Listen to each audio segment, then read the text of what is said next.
And the silver medalist from Paris, Duguma, takes the win here at 800 meters.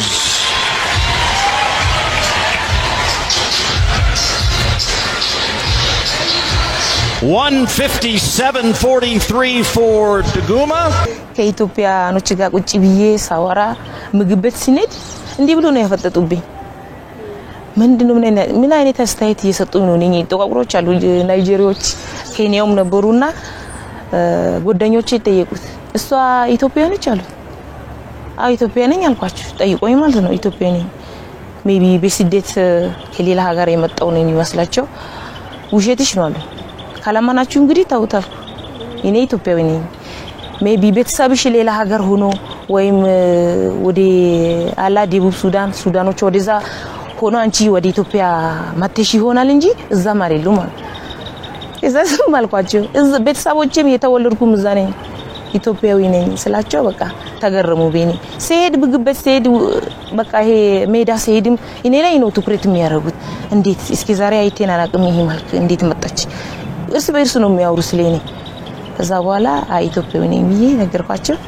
ጭራሽ ባንዲራውን ከፋረ ከጆሮ ጌጧ የምታረጉ ነገር አፍንጫዋ ምናምን ሲሉ ጃማይኮች ነው የምትመስለው ምናምን ሲሉ ነበር ፈረንጆች እየጠየቁኝ ነበርና አይኔ ዛነኝ አልኳቸው ዛሬ በተለያዩ የዓለም ክፍሎች በተደረጉ ውድድሮች ኢትዮጵያውያን ደምቀው ውለዋል አትሌት ጽጌ ድጉማ አሸንፋለች በሻንጋይ ዳይመንድ ሊግ በተደረገ የሴቶች 800 ሜትር አትሌት ጽጌ ድጉማ ምርጥ ሰዓት በማስመዝገብ ነው ያሸነፈችው ጽጌ ርቀቱን ለማጠናቀቅ 1 ደቂቃ ከ56 ሰከንድ ከ64 ማይክሮ ሰከንድ ወስዶባታል ይህም የኢትዮጵያውያን የርቀቱ ክብረ ወሰን እንድታሻሽል አስችሏታል ንግስት ጌታቸውና ሀብታም አለሙ 6ኛና 8ኛ በመውጣት ውድድራቸውን ያጠናቀቁ ሌሎች አትሌቶቻችን ናቸው በውድድሩ እስከ 8ኛ ደረጃ ይዘው ያጠናቀቁ ሁሉም አትሌቶች ከ2 ደቂቃ በታች መግባት የቻሉበት ውድድር አስመዝግበዋል የ2025 ዳይመንድ ሊግ ባለፈው ሳምንት በሌላኛው የቻይና ከተማ ጂያመን ሲጀመር ዛሬ እንዲሁ በቻይና ሻንጋይ እየተካሄደ ይገኛል በሻንጋይ ዳይመንድ ሊግ ውድድር የወንዶች 3000 ሜትር መሰናክል አትሌት አብርሃም ስሜም ሌላው ያሸነፈው አትሌታችን ነው አትሌት አብርሃም ውድድሩን በ8 ደቂቃ ከ07 ሰከንድ ከ92 ማይክሮ ሰከንድ በመግባት በአንደኝነት ማሸነፍ ችሏል ኬንያውያን አትሌቶች ኤድመንድና ኪፕሮፕ ሁለተኛና ሶስተኛ ደረጃን በመያዝ ነው ያጠናቀቁት እንግዲህ አትሌቶቻችን ዛሬ በተለያዩ አካባቢዎች ሻምፒዮን እየሆኑ የዋሉበት ውድድር ነው ያካሄዱት በሻንጋይ እየተደረገ በሚገኘው ውድድር በ5000 ሜትር ወንዶች እንዲሁ በሪቡ አረጋዊ ኩማ ግርማና መዝገቡ ስሜ ተከታትለው ገብተው ከ1 እስከ 3 የሆነ ደረጃን በመያዝ አጠናቀዋል በሁለተኛዋ ከተማ ሻንጋይ ዛሬ በተደረገው 5000 ሜትር ወንዶች አትሌት በሪው አረጋዊ በበላይነት አጠናቋል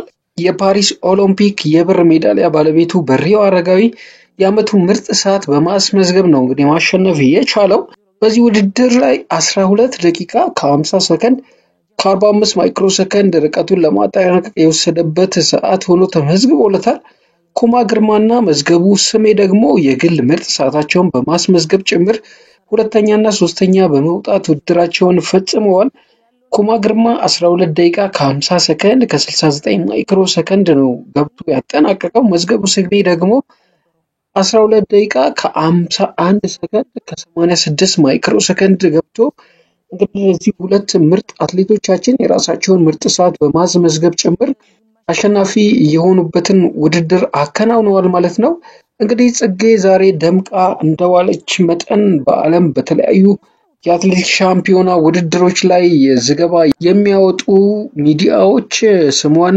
ሲያነሱ ውለዋል ጽጌ በቤንሻንጉል ጉሙዝ ክልል ካማሺ ዞን የተወለደች እንቁ አትሌታችን ናት በዞንና በክልል ደረጃ የሚደረጉ ውድድሮች አሸናፊ መሆኗን ተከትሎ ነው እንግዲህ አሰላ የሚገኘው ጥሩነሽ ዲባባ አካዳሚ ለመቀላቀል የበቃቸው ቀጥሎም የኢትዮጵያ ንግድ ባንክ ክለብን ተቀላቅላለች በ100 እና 200 ሜትሮች ተወዳደር የነበረችው ጽጌ አልጄሪያ ላይ በተደረገ የአፍሪካ ከ20 ዓመት በታች ሻምፒዮን ላይ በ200 ሜትር ሁለተኛ በመውጣት የብር ሜዳሊያ ለማግኘት በቅታለች በሀገር ውስጥ በተደረጉ የተለያዩ ውድድሮችም በዚህ ዘርፍ ደጋግማ አሸናፊ ለመሆን የበቃች ድንቅ አትሌት ናት።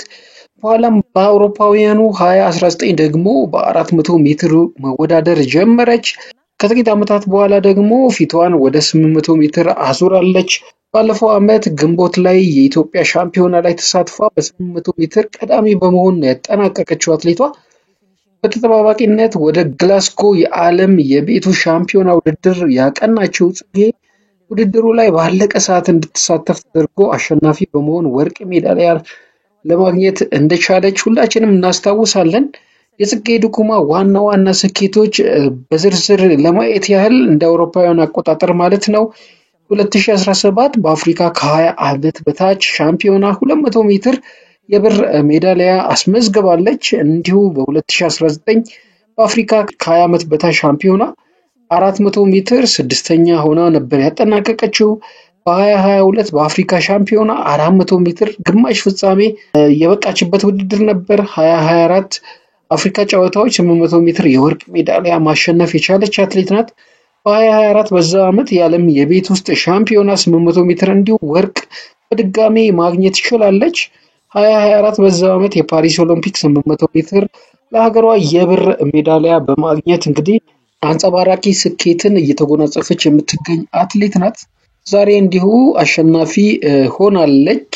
በዓለም በተለያዩ ሚዲያዎች ስሟ እንግዲህ ሲጠራ ውሏል ማለት ነው። A new Icon Stadium record. ሯጭ ስትሆኚ ደግሞ ባንዲራው ሲታይ አንዳንዴ ሰንደቅ ዓላማ የሆነ ብሔራዊ መዝሙር ሲዘመር በቃ የሆነ ስሜት አለ አይደለ? የሆነ ስሜት ነው የሚሰማው ለሰው። እኔ እስከ ዛሬ ማለት ነው ሀገር ወክሌን ስንሄድ ከዚህ በፊት አለ አፍሪካ ሻምፒዮን ምናምን የሌላ ሀገር ቁጭ ብለሽ ስቲ የሆነ መዝሙር ሲዘመር የሌሎች ሰንደቅ ዓላማ የሆነ ስሜት ነው የሚሰማው። መቼ ነው ማሳካው ይሄ ነገር ይሎ ነበርና እግዚአብሔር ይመስገን እዛው ቆሜ አንደኛ ወጥቼ የሀገሬ ሰንደቅ ዓላማው መዝሙሩን ዘምሬ ደስታ ነው የተሰማኝ። እንግዲህ ወደ ቻናላችን ተከታታዮች ቻናላችንን ላይክ፣ ሼር፣ ሰብስክራይብ አድርጉ። በሌላ መረጃ ዳግም እስከምንገናኝ ሰላም። ምና ይሄ ነበረ ከኢትዮጵያኖች ጋር ቁጭ ብዬ ሳወራ ምግብ ቤት ሲነድ እንዲህ ብሎ ነው ያፈጠጡብኝ። ምንድነው ምን አይነት አስተያየት እየሰጡኝ ነው? እኔ ተቋቁሮች አሉ ናይጄሪያዎች ኬንያውም ነበሩና ጓደኞቼ ጠየቁት እሷ ኢትዮጵያኖች አሉ። ኢትዮጵያ ነኝ አልኳቸው። ጠይቆኝ ማለት ነው ኢትዮጵያ ነኝ። ሜቢ በስደት ከሌላ ሀገር የመጣው ነው የሚመስላቸው። ውሸትሽ ነው አሉ። ካላማናችሁ እንግዲህ ታውታል። እኔ ኢትዮጵያዊ ነኝ። ሜቢ ቤተሰብሽ ሌላ ሀገር ሆኖ ወይም ወደ አላ ደቡብ ሱዳኖች ወደዛ ሆኖ አንቺ ወደ ኢትዮጵያ ማተሽ ይሆናል እንጂ እዛ ማሪሉ ማለት እዛም አልኳቸው። ቤተሰቦቼም የተወለድኩም እዛ ነኝ ኢትዮጵያዊ ነኝ ስላቸው በቃ ተገረሙ። በኔ ሲሄድ ምግበት ሲሄድ በቃ ይሄ ሜዳ ሲሄድም እኔ ላይ ነው ትኩረት የሚያደርጉት። እንዴት እስኪ ዛሬ አይቴን አላቅም ይሄ መልክ እንዴት መጣች? እርስ በእርስ ነው የሚያወሩ ስለኔ። ከዛ በኋላ ኢትዮጵያዊ ነኝ ብዬ ነገርኳቸው።